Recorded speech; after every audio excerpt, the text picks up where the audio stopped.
Okay, so let's take a look at these kinetics graphs.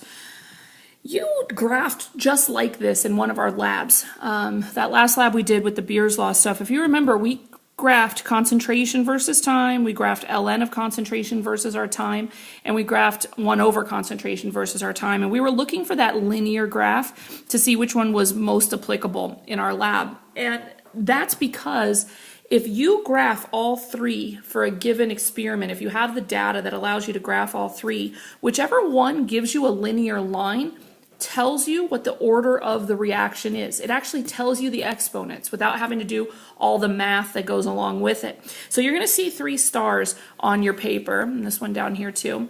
That is showing you really the box that we really care about. So for a 0 order, you see right here, a 0 order rate law, if you have something that has a 0 order, all exponents is 0, you are going to only see a linear line when it's plotting concentration versus time.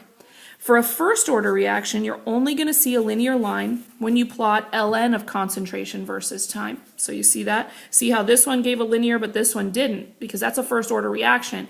In order for it to be linear, it would have to be ln. For second order, so either with your exponent as a 2, or maybe there's 2 reactants both with 1s, that adds up to be 2. So a second order rate law is going to only have linear at 1 over concentration versus time. So if you learn that you have a straight line for concentration versus time, a straight line for ln versus concentration and time, and a 1 over a versus time, and know that it works with 0 first and second respectively, then you're going to know a lot. It's going to be able to really help you in your graphs. So questions they might give you, they might show you this graph, the ln of A versus time, and say, what would the rate law for this reaction be? Well, it has to be the only option they're going to give you is going to be one option that has a first order, okay? And that has to be it. Or if they show you a graph like this and tell you it's concentration versus time and it's linear for concentrations versus time, it can't be this one and it can't be this one. It has to be a 0 order.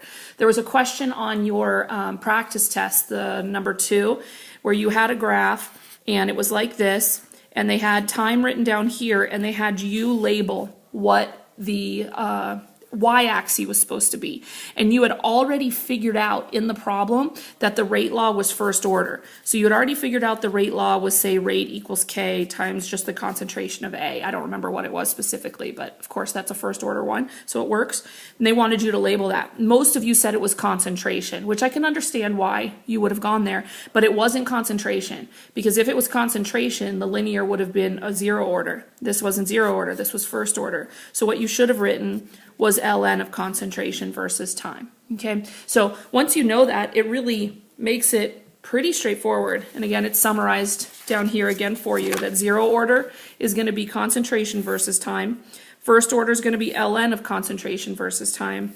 And second order is going to be 1 over concentration versus time. So learn that, and you've got quite a bit of ability to read graphs. And this year's test is going to be very graph-based. Very picture-based, very table-based. So this is definitely something I think we're going to see.